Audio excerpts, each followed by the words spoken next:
নমস্কার বন্ধুরা, দোলন হোম কিচেনে আপনাদের সবাইকে স্বাগতম। আজকের বানাবো সয়ানাটা আলু ও কাতলা মাছের পাতলা ঝোল।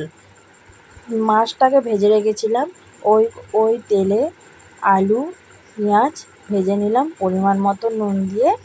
এরপর দিয়ে দেবো 1 চামচ লঙ্কা গুঁড়ো, তারপর দিয়ে দিলাম 1 চামচ হলুদ গুঁড়ো। ভালো করে কষিয়ে নিলাম। তারপর কেটে রাখা টমেটো দিয়ে দিলাম, দিয়ে আরেকটু ভালো করে কষিয়ে নেব। আপনারা বাড়িতে এইভাবে বানিয়ে দেখবেন। সয়ানাটা দিয়ে আলু দিয়ে মাছ দিয়ে পাতলা ঝোল খুবই ভালো লাগবে, সুস্বাদু। এরপর কেটে রাখা সয়ানাটাগুলো দিয়ে দিলাম, দেওয়ার পর আরেকটু ভালো করে কষিয়ে নেব।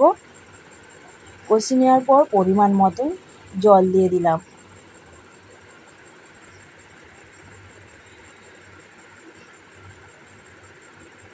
আপনারা ভিডিওটা শেষ পর্যন্ত দেখবেন।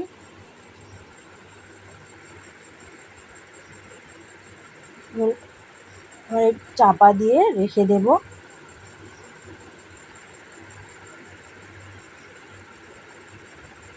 ঝোলটা ফুটে উঠেছে, ভেজে রাখা মাছগুলো দিয়ে দিলাম।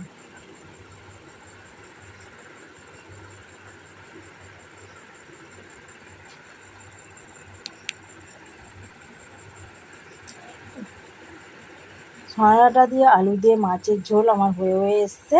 এরপর ধনেপাতা কুচি দিয়ে দিলাম। আমার মাছের ঝোল রেডি। ভালো লাগলে লাইক, শেয়ার, সাবস্ক্রাইব করবেন।